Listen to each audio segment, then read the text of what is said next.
Hello, I'll just get started because I haven't got much time to make this video, so yeah. Okay. Everything was so clear, sharp, defined.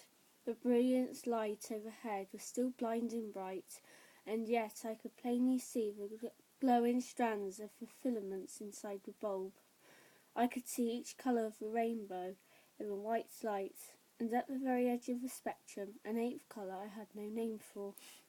Behind the light I could distinguish the individual grains of the dark wood ceiling above. In front of it I could see the dust motes of the air, the sides of the light touched, and the dark sides distinct and separate. They spun like little planets moving around each other in a celestial dance. The dust was so beautiful that I inhaled in shock. The air whistled down my throat, swirling some notes into a vortex. The action felt wrong. I considered and realised the problem. But there was no relief tied to the action. I did not need the air. My lungs weren't waiting for it. They reacted indifferently to influx. I did not need the air, but I liked it. In it I could taste the room around me. Taste the lovely dust motes, a mix of Stangian air mingling with the flow of slightly cooler air from the open door. Taste a lush whiff of silk. Taste a faint hint of something warm and desirable, something that should be moist but wasn't. That smell made my throat burn dryly, a faint echo of the venom burn, though the scent was tainted by the bite of the chlorine and ammonia. And most of all I could taste the almost honey, lilac and sun-flavoured scent that was the strongest thing, the closest thing to me. I heard the sound of the others breathing again now, but I did. Their breath mixed with the scent. There was something just off honey and lilac and sunshine, bringing new flavours: cinnamon, hyacinth, pear, seawater, raisin bread, pine, vanilla, leather, apple, moss, lavender, chocolate. I traded a dozen different comparisons in my mind, but none of them fit exactly. So sweet and pleasant. The TV downstairs had been muted, and I heard someone, Rosalie, shift her weight on the first floor. I also heard a faint thudding rhythm, with a voice shouting angrily to a beat. Rap music? I was mystified for a moment, and then the sound faded away like a car passing by the windows rolled down. With a start I realised that this could be exactly right. Could I hear it all the way to the freeway? But I didn't realise someone was holding my hand until whoever it was squeezed it lightly, like it had before, to hide the pain. My body locked down again in surprise. This was not a touch I expected. The skin was perfectly smooth, but it was the wrong temperature, not cold. After that first frozen second of shock, my body responded to the unfamiliar touch in a way that shocked me even more. Air hissed up my throat, spitting through my clenched teeth with a low menacing sound like a swarm of bees. Before the sound was out, my muscles bunched and arched, twisting away from the unknown. I flipped off my back in a spin so fast it should have turned the room into an incomprehensible blur, but it did not.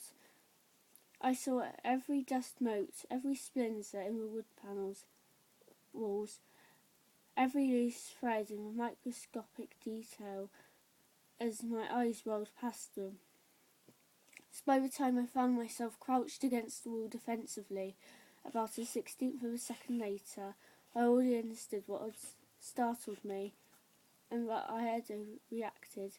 Oh, of course, Edward wouldn't feel cold to me. We were the same temperature now. I held my pose for an eighth of a second longer, adjusting to the scene before me. Edward was leaning across the operating table, which would be my pyre. His hand reached out towards me, his expression anxious. Edward's face was the most important thing, but in my peripheral vision, catalogued everything else, just in case. Some instinct told me to defend had been triggered, and I automatically searched for any sign of danger. My vampire family waited cautiously against the far wall by the door. Emmett and Jasper in front, like there's danger. My nostrils flared, searching for the threat. I could smell delicious. That faint smell of something delicious, but marred by harsh chemicals, tickled down my throat again, setting it to aching and burning. Alice was peeking around Jasper's elbow with a huge grin on her face. The light sparkled off her teeth. Another 8-colour rainbow. That's all I'm going to read because, as I said earlier, I don't have much time.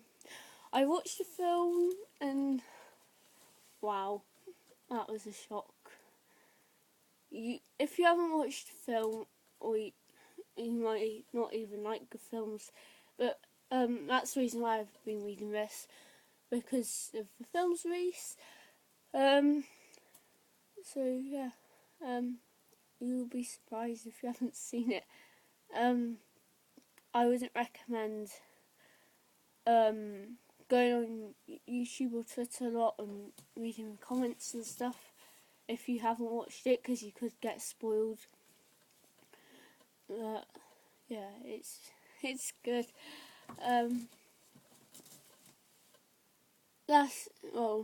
I started off liking Twilight last year, and I'd watched it in 2008 when the first film came out, and yeah, but I read the books in like May or something, maybe earlier, and that got me into reading YA, and I was a huge tryhard last year, and now the series is over. I wouldn't consider myself a tryhard now, but I do like the series more now that this film has come out. Before I felt like I was on the fence to like it, but now I know that I definitely really like it again. Yeah, it was really good. Sorry I'm sounding horrible. Well, my camera doesn't pick up my voice very well, and also I'm tired because I've hardly had any sleep because I saw the midnight showing of a film. So yeah, bye.